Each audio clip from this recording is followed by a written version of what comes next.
Hi upcoming teachers. ఈరోజు మనము 21 August 2022 afternoon session AP TET paper 1లోని మ్యాథ్స్ బిట్స్ చూద్దాం. ఓకేనా. ఇక్కడ సంఖ్యలోని అంకెలను వెనుకకు తిప్పి రాసినప్పటికీ మార్పు రాని 3 అంకెల పెద్ద సంఖ్య అన్నారు. ఇక్కడ అన్నిట్లో కూడా 3 అంకెలే ఉన్నాయి. దీన్ని ఏం చెప్పారు? వెనుకకు తిప్పి రాసినప్పటికీ మార్పు రాని పెద్ద సంఖ్య ఏది అన్నారు. ఇక్కడ వీటన్నిటిలో పెద్ద నెంబర్ ఇది. తర్వాత దీన్ని ఇటువైపు మార్చి రాసిన దాంట్లో ఎలాంటి మార్పు రాదు. సో దీని ఆన్సర్ వచ్చి థర్డ్ వన్. ఓకేనా. నెక్స్ట్ బిట్ చూడండి. ఒక అంకె పెద్ద సంఖ్య కంటే పెద్దదైన రెండు అంకెల చిన్న సంఖ్య అన్నారు. ఒక అంకె పెద్ద సంఖ్య కంటే పెద్దదైన 2 అంకెల చిన్న సంఖ్య అంటే ఒక అంకె సంఖ్య కంటే పెద్దది. ఒక అంకె సంఖ్య కదా, ఇది రాదు. దీనికంటే పెద్దదైన 2 అంకెల చిన్న సంఖ్య అన్నారు. అంటే 2 అంకెలు ఉండాలి, దాంట్లో అన్నిటికంటే చిన్న సంఖ్య ఇది వస్తుంది. ఓకేనా. ఇది సెకండ్ ఆప్షన్. నెక్స్ట్ వన్ చూడండి.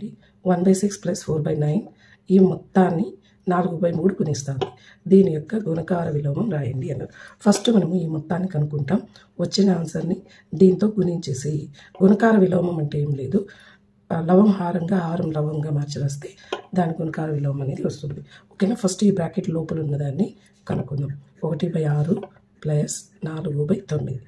6కి 9కి కాసాగు తీసుకుంటాం. 3 ఏకంతో చేస్తున్నా. 2 ఒకే ఏకంతో డివిజిబుల్ కావాలన్నమాట, భాగించబడాలి. ఓకేనా. 3 2 6, 3 3 9. ఇంకంతే. ఇవి 2 కామన్గా ఏ ఏకంతో పోదు కాబట్టి ఎంతటితో దీన్ని ఆపేసి ఈ మొత్తాన్ని గుణించుకుంటే అది ఈ రెండింటి యొక్క కాసాగు అవుతుంది. ఓకేనా.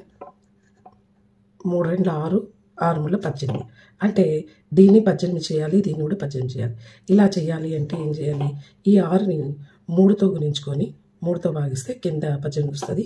9ని 9 2 18 కదా, 2తో గుణించి 2తో భాగిస్తే సరిపోతుంది. ఇప్పుడు 1 × 3 3/6 18 + 4 2 8/9 2 18. ఈ రెండింటిని మనం సజాతి భిన్నంలోకి మార్చాం. ఇప్పుడు ఈ రెండిట్లో 18 తీసుకుంటాం హారంలో. ఇక్కడ 3 + 8 11 అవుతుంది. ఇది ఈ బ్రాకెట్ లోపల ఉన్న దాని యొక్క వాల్యూ.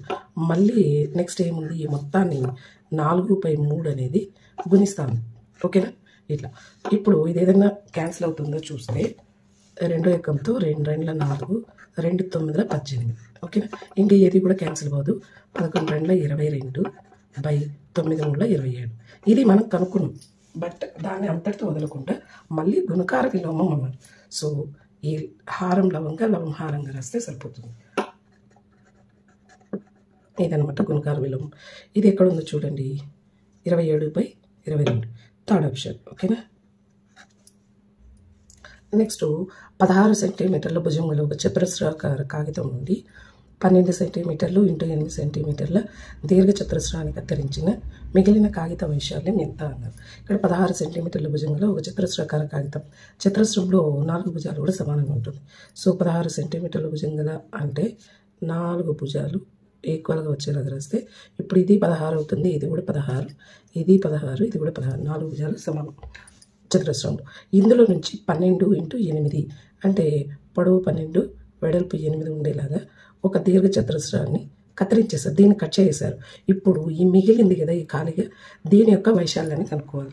ఎలా కనుక్కుంటాము అంటే ఫస్ట్ ఈ చతురస్రం యొక్క వైశాల్యం కనుక్కుంటాం మొత్తాన్ని. ఆ తర్వాత ఇక్కడ ఉంది కదా ఈ దీర్ఘ చతురస్రం యొక్క వైశాల్యాన్ని కనుక్కొని ఈ మొత్తంలో నుంచి దీన్ని తీసేసామనుకోండి, ఈ ఖాళీ ప్లేస్ యొక్క వైశాల్యం అనేది వస్తుంది. ఓకేనా. ఇప్పుడు ఈ చతురస్రం యొక్క వైశాల్యం కనుక్కుందాం. భుజం × భుజం 16 × 16, 16 16 256. ఇప్పుడు దీని యొక్క వైశాల్యం కనుక్కుందాం. దీని వైశాల్యం అంటే 12 × 8, 12 × 8, 12 96. ఇప్పుడు ఈ మొత్తంలో నుంచి దీన్ని తీసేసామంటే ఈ ఖాళీ ప్లేస్ అయితే వస్తుంది అనమాట. ఓకేనా. 0 10లో 9 1 6 1 160 అనమాట. ఎక్కడుంది? Fourth option. నెక్స్ట్ చూస్తే 18 సెంటీమీటర్లు 6 మిల్లీమీటర్లు × 5 దీన్ని సూక్ష్మీకరించండి అని చెప్పారు. ఓకేనా. అంటే 18 సెంటీమీటర్లు 6 మిల్లీమీటర్లు × 5. ఇప్పుడు 5 6 ఎంత వస్తుంది? 30 మిల్లీమీటర్లు. తర్వాత 18 5 90 సెంటీమీటర్లు. ఈ ఆన్సర్ ఎక్కడైనా ఉందో చూద్దాం. లేదు, దీంట్లో వేరే ఏదైనా మారిస్తే వస్తుందా అంటే ఇప్పుడు 10 మిల్లీమీటర్లు 1 సెంటీమీటర్ అవుతుందన్నమాట. 10 మిల్లీమీటరు 1 సెంటీమీటర్. ఓకే, ఇక్కడ 30 మిల్లీమీటర్లు అంటే 3 సెంటీమీటర్లు అవుతుంది. ఇక్కడ 90 సెంటీమీటర్లు, ఇది ఒక 3 సెంటీమీటర్లు, 93 సెంటీమీటర్లు. ఎక్కడ ఉంది చూడండి, 4th ఆప్షన్. ఓకేనా. నెక్స్ట్, క్రింది వానిలో రేఖీయ సౌష్ఠవం లేని అక్షరం ఏది అన్నారు. ఆంగ్ల అక్షరం ఏది? సౌష్ఠవం లేనిది ఏది అంటే, సౌష్ఠవం అంటే తెలుసు కదా మనకి, ఏదైనా ఒకదాన్ని 2 సమాన భాగాలుగా డివైడ్ చేయడం. ఓకేనా, 2 ఒకేలాగా ఉండేది. ఇప్పుడు ఏ సౌష్ఠవం ఇలా చూడండి, ఇలా గీసామనుకోండి, ఇటువైపు సగం ఇటువైపు సగం 2 ఈక్వల్గా ఉంటుంది. బీని ఇలా కట్ చేసామనుకోండి, పైన కింద 2 ఈక్వల్గా ఉంటుంది. ఈ ఓని ఇలా అయినా కట్ చేయొచ్చు, లేదా ఇలా అయినా కట్ చేయొచ్చు, ఈక్వల్ పార్ట్స్గా డివైడ్ అవుతుంది. కానీ పీని కట్ చేయలేము ఆ విధంగా, ఆ 2 భాగాలుగా ఈక్వల్ పార్ట్స్గా డివైడ్ చేయలేము. సో ఇది 3rd ఆప్షన్ దానికి ఆన్సర్. ఓకే. నెక్స్ట్, 24 గంటలు మరియు 6 గంటల 30 నిమిషాల యొక్క కనిష్ట నిష్పత్తి అన్నారు. నిష్పత్తి అంటే A/B, అంటే దీంతో భాగించాలి. కనిష్ట అన్నప్పుడు అది 2 కూడా ఒకే ఏకంతో భాగించబడేదాన్ని ఫస్ట్ క్యాన్సిల్ చేసేయాలి. ఇంకా దేంతో భాగించకుండా ఇంకా ఆగిపోతే దాన్ని కనిష్ట నిష్పత్తి, చిన్న నిష్పత్తి అని అంటాం. ఇప్పుడు ఇక్కడ 24 గంటలు ఉంది, 24 గంటలు నిష్పత్తి కదా అన్నారు, 6 గంటల 30 నిమిషాలు. ఇక్కడ ఏమంటే నిమిషాల్లో ఉంది, ఇక్కడ గంటలు ఉంది. ఈ గంటలని నిమిషాల్లోకి మార్చేద్దాం. ఓకేనా. ఇక్కడ 24 గంటలు ఇంటూ 60 నిమిషాలు చేస్తే మొత్తం కూడా నిమిషాల్లోకి మారిపోతుంది. ఇక్కడ 6 గంటలు ఇంటూ 60 నిమిషాలు, ఇది నిమిషాల్లోకి మారిపోతుంది. ఇది మొత్తం ఒకటి కదా, ఇక్కడ ఆల్రెడీ 30 నిమిషాలు ఉంది, ఇది యాడ్ చేసుకోవాలి. ఓకేనా. ఇప్పుడు 24 ఇంటూ 60 నెక్స్ట్ 6 36, ఇది ఒక 30, మొత్తం ఎంత అవుతుంది, 390 అవుతుంది. ఓకేనా. ఇప్పుడు ఇదంతా ఒక పార్ట్, ఇది ఒక పార్ట్, దీంట్లో రెండిట్లోనూ క్యాన్సిల్ చేసి వేస్తాం, అదే కనిష్ట నిష్పత్తి అవుతుంది. ఓకేనా. ఇక్కడ 0 ఇక్కడ 0 క్యాన్సిల్ చేసాము. తర్వాత 3 13 39, 3తో 3 2 6, ఈ రెండిట్లో ఏదైనా క్యాన్సిల్ చేయొచ్చు. ఓకేనా. ఇంకేది ఈ రెండిటితో క్యాన్సిల్ పోదు. 24 2 48, నెక్స్ట్ ఈ పక్క 13 మిగిలింది. ఇదే ఫైనల్, ఇంక ఈ 2 ఏకంతో పోదు. దీన్ని కనిష్ట నిష్పత్తి అని అంటాం. ఇది ఎక్కడ ఉందో చూడండి, 48:13 3rd ఆప్షన్లో ఉంది. నెక్స్ట్ చూస్తే X is not equal to 0 అంటే ఎక్స్ వాల్యూ 0 కాదు, మరియు 8^(x+2) = 2^4x - 3 అయితే ఎక్స్ వాల్యూ ఎంత అన్నారు. ఇప్పుడు 8^(x+2) = 2^4x - 3 ఉంది కదా. ఇప్పుడు ఈ 2 భూములు సమానం చేసేలాగా 8ని ఏ విధంగా రాసుకోవచ్చు అంటే, 8 ఉంది కదా, 2 4 8, 2 2 4, 1 2 3 అంటే 2^3. ఇక్కడ ఆల్రెడీ x+2 ఉంది, 8ని 2^3 రాసుకున్నాం. ఇటువైపు 2^4x - 3. ఇప్పుడు ఇరువైపులా కూడా భూమిని సమానం చేసాము. సో ఘాతాంకాన్ని ఈక్వల్ చేసుకుంటాం, సమానం చేస్తాం.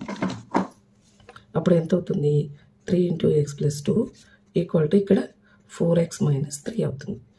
3 × x 3x ప్లస్ 3 2 6 = 4x - 3. ఇప్పుడు ఏం చేస్తామంటే దీన్ని ఇటువైపు పంపిస్తాం, దీన్ని అటువైపు పంపిస్తాం. 3x - 4x, ఇక్కడ +4x ఇటువైపు వస్తే -4x అవుతుంది. ఇక్కడ ఆల్రెడీ -3 ఉంది, ఈ +6 అటువైపు పోతే -6 అవుతుంది అనమాట. ఇక్కడ -4లో నుంచి +3 తీసేస్తే -x మిగులుతుంది. -3 -6 -9 అవుతుంది. మైనస్ క్యాన్సిల్ చేసామంటే X value 9. So 4th option. ఒక చతురస్ర భుజం కొలత 5 సెంటీమీటర్లు అయిన కర్ణం పొడవు ఎంత అన్నారు. చతురస్రంలో 4 భుజాలు కూడా సమానం అని చెప్పాం కదా. దీంట్లో భుజం కొలత 5 అన్నారు. ఇది 5 అయితే ఇది కూడా 5, ఇది 5, ఇది 5. కర్ణం పొడవు ఎంత అన్నారు. కర్ణం పొడవు, ఇది కర్ణం, ఈ పొడవు ఎంత అన్నారు. కర్ణం పొడవు కనుక్కోవాలంటే ఫార్ములా ఏమి అంటే కర్ణం స్క్వేర్ = భుజము స్క్వేర్ ప్లస్ భుజము స్క్వేర్ అనమాట. అంటే 5² + 5². ఇప్పుడు కర్ణం స్క్వేర్ = 5 5 25 ప్లస్ 5 5 25, 25 25 కలుపుకుంటే 50 అయింది. మనకు కర్ణం ఒకటే కావాలి కాబట్టి ఈ స్క్వేర్ని ఇటువైపు పంపిస్తే అది రూట్ అవుతుంది. ఓకేనా. ఇప్పుడు రూట్ కావాలంటే లోపల ఉన్నది ఒకటి స్క్వేర్లోకి మార్చుకోవాల్సి ఉంటుంది. అది ఎలా చూడండి, 25 × 2 రూట్ 25 అంటే 5, ఈ 2 మాత్రం రూట్ అలానే ఉండిపోతుంది. ఓకేనా. 5√2 3rd ఆప్షన్. నెక్స్ట్, ఒక సైకిల్ ధర 5,000 మరియు 15% డిస్కౌంట్తో అమ్మిన విల ఎంత అన్నారు. ఇప్పుడు అతను ఎంతకు అమ్మింటాడు అంటే, అమ్మిన విల కావాలి అంటే ఫస్ట్ ఎంత డిస్కౌంట్కి అమ్మాడో ఎంత డిస్కౌంట్ కనుక్కోవాలి ఫస్ట్. దాన్ని ఇందులో నుంచి తీసేస్తే సరిపోతుంది. ఓకేనా? ఇప్పుడు ఎంత డిస్కౌంట్ చేశాడు అతను అంటే ఇందులో 15%. ఇందులో 15% అంటే 5,000 ఇంటూ 15/100 ఇదనమాట. ఓకేనా? ఇప్పుడు ఇక్కడ 2 సున్నాలు క్యాన్సిల్ అయింది. 50 ఇంటూ 15 అంటే 15 5 75, ఇది ఒక 0 750 డిస్కౌంట్. ఇప్పుడు ఎంత కమ్మాడు అంటే 5,000లో నుంచి 750 తీసేసామంటే ఎంత డిస్కౌంట్ ఇచ్చాడో తీసేస్తే ఎంత కమ్మాడో తెలుస్తుంది. ఓకేనా? ఇది 0, ఇక్కడ 10 9 4. ఓకే, 10లో నుంచి 5 పోతే 5, 9లో 5 పోతే 2 4 అంటే ఎంత కమ్మాడు? 4,250 కమ్మాడు. 3 ఆప్షన్. నెక్స్ట్ ప్రాబ్లం చూస్తే ఒక లారీ 14 కిలోమీటర్ల దూరం ప్రయాణించడం పట్టు కాలం 25 నిమిషాలైనా అదే లారీ అదే వేగంతో 5 గంటల్లో ప్రయాణించిన దూరం కిలోమీటర్లలో ఎంత అన్నారు. ఇప్పుడు లారీ 14 కిలోమీటర్లు ప్రయాణించడానికి ఎంత టైం పడుతుంది? 25 నిమిషాలు పడుతుందంట. అదే 5 గంటల్లో ఎంత దూరం ప్రయాణిస్తుంది తెలియదని ఎక్స్ అనుకున్నాం అని అన్నారు. ఇక్కడ నిమిషాలు ఉంది, దీన్ని కూడా నిమిషాల్లోకి మార్చుకున్నాం ఫస్ట్. సో గంటల్ని నిమిషాల్లోకి మార్చాలంటే 60తో గుణించామంటే నిమిషాలు అవుతుంది, ఈ గంటలు పోయేసి. ఓకేనా? 5 ఇంటూ 60 అవుతుంది. ఇప్పుడు ఈ టైం పెరిగినప్పుడు దూరం కూడా పెరుగుతుంది కదా. ఇది ఎక్స్ వై అనుకుంటే ఇది వచ్చి అనులోమానుపాతం. టైం పెరిగినప్పుడు 5 గంటల్లో అన్నప్పుడు దూరం కూడా ఎక్కువ పోతారు. సో ఇది అనులోమానుపాతంలో ఉంది. అనులోమానుపాతం అంటే ఏమి? X is proportional to y అంటే x/y వాల్యూ స్థిరాంకం అనమాట. ఇది ఫార్ములా. ఓకే, ఇప్పుడు ఇది ఎక్స్ వై అనుకుంటే 14/25 ఈక్వల్ టు x/5 ఇంటూ 60. మనకు కావాల్సింది ఎక్స్. ఇక్కడ భాగించేదాన్ని ఇటువైపు పంపించామనుకోండి గుణిస్తుంది. ఓకేనా? ఇక్కడ 14/25 into 5 into 60 equal to X. ఇప్పుడు దీన్ని క్యాన్సిల్ చేసి మిగిలి ఉండేది ఎక్స్ వాల్యూ. అది ఎంత దూరం ప్రయాణించింది అనేది మనకు తెలుస్తుంది. ఓకేనా? ఇక్కడ 5 5ల 25, 5 12ల 60 వస్తుంది. మళ్ళీ 5 1ల 5, 5 1ల 5. ఇంకా పైన ఏమేమి మిగిలింది? 14 ఇంటూ 1 14 ఇంటూ 12. 14 ఇంటూ 12 అనేది ఎక్స్ వాల్యూ. 14 12లో ఎంత వస్తుంది? 14 10ల 140, 14 2ల 28, మొత్తం 168 అంటే ఇంత దూరం ప్రయాణిస్తుంది అనమాట. Second option. నెక్స్ట్ లెక్క చూడండి. కే యొక్క సగం విలువ అంటే కేలో సగం. ఓకేనా? సగం విలువ నుండి 10 తీసేస్తే అంటే ఇందులో నుండి 10 తీసివేస్తే 15 వస్తుంది. అంటే దీన్ని తీసేస్తామంటే మనకి 15 వస్తుంది. క్రింది వానిలో దీనిని సూచిస్తుంది అన్నారు. ఎక్కడ ఉంది చూడండి, ఇది ఇక్కడ ఉంది, థర్డ్ ఆప్షన్. నెక్స్ట్ ప్రాబ్లం చూడండి. x + 7/3x + 16 = 4/7 అయినా ఎక్స్ వాల్యూ ఎంత అన్నారు. దీన్ని ఇక్కడ హారంలో ఉన్నదాన్ని ఇక్కడ లవంలోకి పంపించమంటూ గుణిస్తుంది. ఈడ హారంలో ఉండేదాన్ని లవంలో అటువైపు పంపిస్తే గుణించుకుంటుంది. ఓకేనా? అప్పుడు దీని వాల్యూ దీన్ని ఇక్కడ రాసుకుంటాం. 7 into x + 7 equal to 4 into ఇది ఇక్కడికి వస్తే గుణిస్తుంది 3x + 16. Okay, 7 into x 7x + 7 49 equal to 4 12x, 4 16 64. ఇప్పుడు ఈ ఎక్స్ వాల్యూని ఇటువైపుకి, ఈ నెంబర్ని అటువైపు పంపిస్తాం. ఇప్పుడు 7x ఉంది, ఇటువైపు ఇది ప్లస్ వాల్యూ ఇటువైపు వస్తే -12x అవుతుంది. ఇక్కడ 64 ఉంది, ఈ +49 అటువైపు పోతే -49 అవుతుంది. ఇది ప్లస్ మైనస్ కాబట్టి తీసేసి పెద్దదాన్ని గుర్తు వేస్తాం. ఓకేనా? 12లో 7 పోతే 5 -5x ఈక్వల్ టు 64లో 49 పోతే 15. ఓకేనా? ఇక్కడ 5 1ల 5 3ల 15 -x ఈక్వల్ టు 3. మనకు కావాల్సింది ఏమి? ఎక్సే కదా. సో రెండు పక్కల కూడా మైనస్తో గుణిస్తాం. అప్పుడు మైనస్ ఇంటూ మైనస్ ప్లస్ అవుతుంది. ఎక్స్ వాల్యూ -3 ఇక్కడ చూడండి, థర్డ్ ఆప్షన్. నెక్స్ట్ ప్రాబ్లం చూడండి. 10చే భాగించిన 5 శేషం, 20చే భాగించిన 15 శేషం, 30చే గుణించిన 25 శేషం వచ్చు సంఖ్య. ఇది గుణించిన ఉండదు, భాగించిన ఉంటుంది. భాగిస్తేనే కదా మనకు శేషాలు వచ్చేది. వచ్చు సంఖ్య ఏది అన్నారు. ఇక్కడ ఉన్న నెంబర్ని ఇప్పుడు దీన్ని 10తో గుణించామనుకోండి, 13లో 30 5 శేషం వస్తుంది. 20తో గుణిస్తే 21లో 20 పోతే 15 శేషం వస్తుంది. 30తో గుణిస్తే 5 వస్తుంది. కాబట్టి ఇది కాదు. ఇది 10తో గుణిస్తే 14 40 5 ఇది వస్తుంది. 20తో అయితే శేషం 22లో 40 వస్తుంది, 5 శేషం వస్తుంది. కాబట్టి ఇది కూడా కాదు.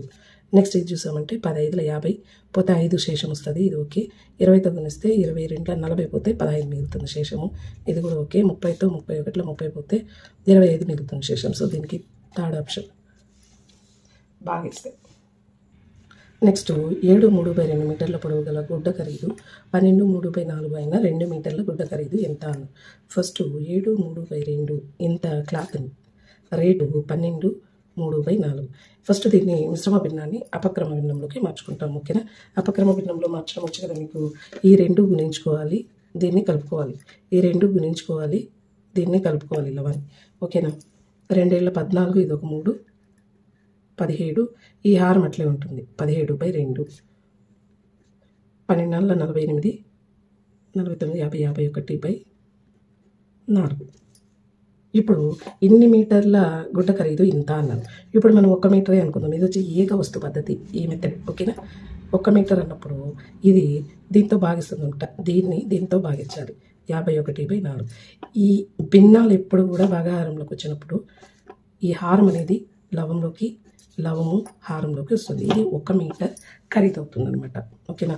ఇప్పుడు మనకు కావాల్సింది 2 మీటర్లు కాబట్టి 2 మీటర్ల ఖరీదు అన్నప్పుడు 2తో గుణిస్తే సరిపోతుంది. 2 మీటర్ల ఖరీదు ఎంత వస్తుందంటే ఈ మొత్తాన్ని 2తో గుణిస్తే సరిపోతుంది. ఇప్పుడు ఏమన్నా క్యాన్సిల్ అవుతుందో చూద్దాం. ఓకేనా? ఇక్కడ 2 1 2 2 మళ్ళీ 2 1 2 1 ఇక్కడ 17 1 17 3 51. అంటే ఇంకా పైన ఇంకేం లేదు. 3 × 1 × 1 అంటే 3 1 3. కిందన్నీ 1. దీనికి ఆన్సర్ ఎంత వచ్చింది మనకి? 3. First option. నెక్స్ట్ మౌలాలి ఒక ఫ్యాను 3000 రూపాయలకు అమ్మిన 20% నష్టం వచ్చిన ఆ ఫ్యాన్ కొన్న వెల ఎంత అన్నారు. దీనికి కొన్న వెలకి ఫార్ములా ఏమి అంటే నష్ట శాతం వచ్చినప్పుడు కొన్న వెల = అమ్మిన వెల × 100/100లో నష్ట శాతాన్ని తీసేస్తాం అనమాట. ఇది కొన్న వెలకి ఫార్ములా. ఓకే, ఇప్పుడు అమ్మిన వెల ఎంత? 3000 × 100. 100లో నుంచి నష్ట శాతాన్ని తీసేస్తాం. అంటే 20 తీసేస్తే 80 మిగులుతుంది. ఓకేనా? ఇప్పుడు క్యాన్సిల్ చేస్తున్నా. ఇక్కడ ఒక 0 0 క్యాన్సిల్. లవంలో హారంలో 2 4 8 2 5 10. 4 ఉంది ఇక్కడ. 4తో 4 7 28 పోతే ఇక్కడ 2 మిగులుతుంది 0 కదా. 4 5 20 4 0 0. ఇప్పుడు లవంలో మనకి ఎంత మిగిలింది? 750 × 5 మిగిలింది. హారంలో ఏమీ లేదు ఇంకా.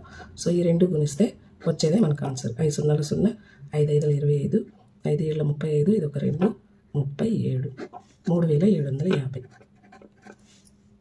నెక్స్ట్ ప్రాబ్లం చూడండి. 5 సెంటీమీటర్లు 7 సెంటీమీటర్లు 1 సెంటీమీటర్ల కొలతలతో నిర్మించిన త్రిభుజం ఏది అన్నారు. సమబాహు త్రిభుజం అయితే కాదు. నెక్స్ట్ లంబకోణ త్రిభుజం అస్సలు కాదు. ఒకవేళ ఉంటే విషమబాహు కానీ త్రిభుజం సాధ్యపడదు. ఈ రెండిట్లోనే ఆన్సర్ ఉండాలి. ఇప్పుడు 5 సెంటీమీటర్లు ఒక పొడవు, 7 సెంటీమీటర్లు లేదా ఎలా గీసుకున్నా సరే 7 ఇది 5 అయితే ఇది 7 అనుకోండి. ఈ రెండింటికి మధ్యలో 1 సెంటీమీటర్ రావాలి. ఇక్కడ ఎక్కువే వస్తుంది. సో ఇలా మరి ఎక్కువ డిఫరెన్స్తో కొలతలు ఉన్నప్పుడు అసలు త్రిభుజమే నిర్మించలేము. సో దీని ఆన్సర్ వచ్చి త్రిభుజం సాధ్యపడదు. ఓకే, నెక్స్ట్ ఒక ఘనపు మీటర్కు సమానమైన కిలోలీటర్లు ఎన్ని అన్నారు. ఒక ఘనపు అంటే క్యూబ్ అని. ఓకే, క్యూబ్ మీటర్కు సమానమైన కిలోలీటర్లు ఎన్ని అన్నారు. అంటే 1 ఘనపు అంటే క్యూబ్ కదా. ఎంత అంటే 1000 లీటర్స్ అనమాట. ఓకే, ఇప్పుడు 1000 అంటే కిలో లీటర్. సో 1000 ఉంది కాబట్టి 1 కిలో లీటర్ అవుతుంది. ఓకేనా, 1 కిలో లీటర్ అవుతుంది. దీని ఆన్సర్ వచ్చి 1. First option. నెక్స్ట్ సంవత్సరానికి ఏ రేటు వంతున అసలు 63,060, 2.5 సంవత్సరాల్లో వడ్డీ 1378 వచ్చును. వడ్డీ అంటే అయ్యి సంవత్సరం టీ టైము, అసలు ప్రిన్సిపల్ అమౌంట్ కాబట్టి పి. మనకి దీనికి సంబంధించిన ఫార్ములా తెలుసు. I = PTR/100. ఇక్కడ ఏ రేటు అన్నారు కాబట్టి మనం ఆర్ వాల్యూ కనుక్కోవాలి. ఈ ఆర్ ఒకటి ఇక్కడ పెట్టుకొని ఇక్కడ భాగించే 100 ఇటువైపు పంపించామనుకోండి, ఐని గుణిస్తుంది. తర్వాత పీటీ ఇక్కడ గుణిస్తూ ఉంది కదా, ఆర్ని ఇటువైపు పంపిస్తే భాగిస్తుంది. P × T = R. ఓకేనా. ఇప్పుడు మనకి లెక్కలో ఇచ్చిన వాల్యూస్ ఇందులో ప్రతిక్షేపించేస్తాం. I అంటే 1378 × 100/P 6360. టీ ఎంత? 2.5 అన్నారు. ఈ 2.5ని ఇది మిశ్రమ భిన్నం కదా, దీన్ని అపక్రమ భిన్నంలోకి మార్చుకుంటాం. అపక్రమ భిన్నంలో మార్చుకోవాలంటే ఈ రెండింటిని గురించి దీన్ని ప్లస్ చేసుకొని లవంగా రాసుకోవాలి. హారం అదే వస్తుంది. 2 4 ఇది 1 5 2 అనమాట. ఇక్కడ టీ ప్లేస్లో 5/2 రాస్తాం. భిన్నాన్ని కింద రాసేటప్పుడు లవము హారంగా హారం లవంగా వస్తుంది. ఓకేనా?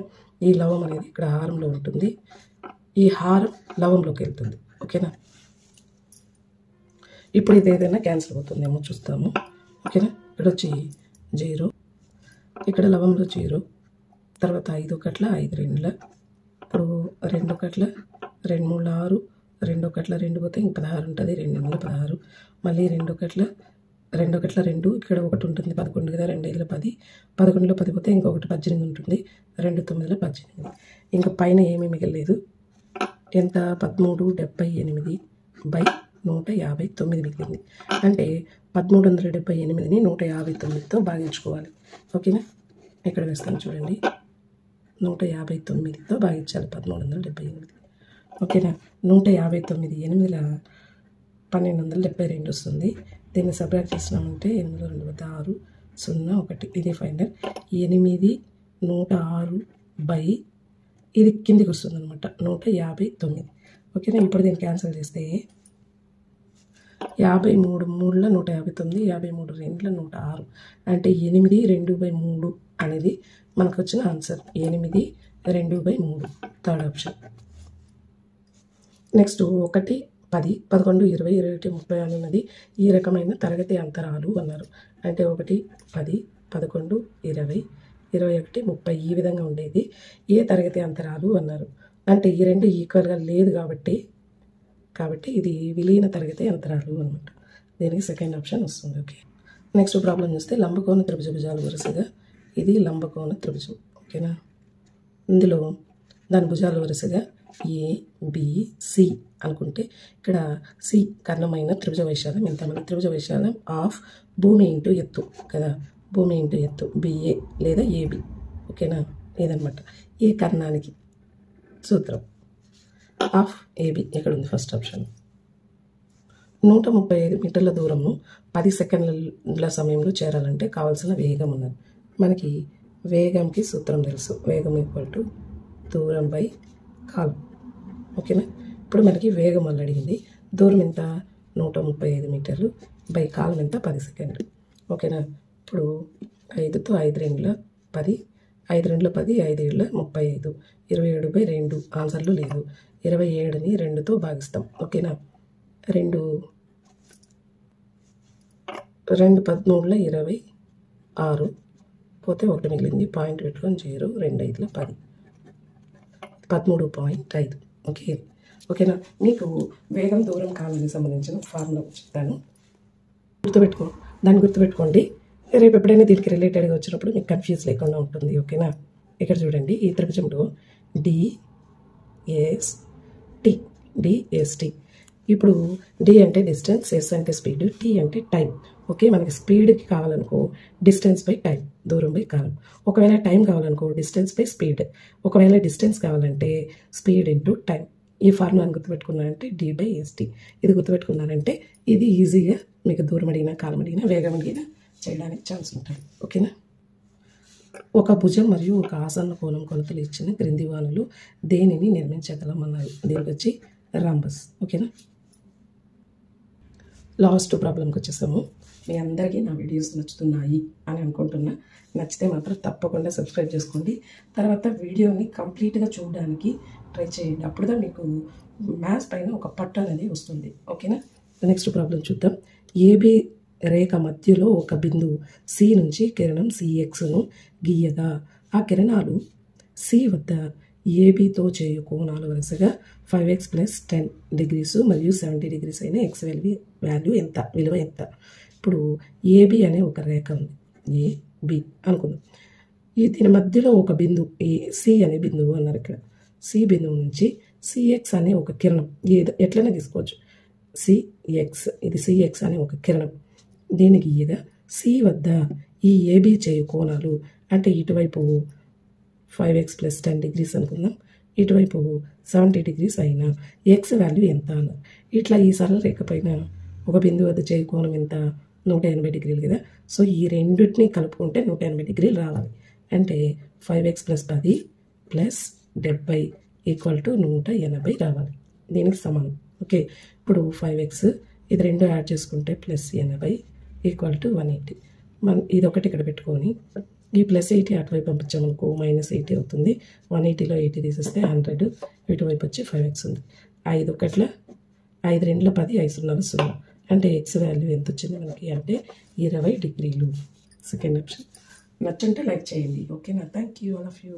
All the best to your bright future. Upcoming teachers. Bye bye.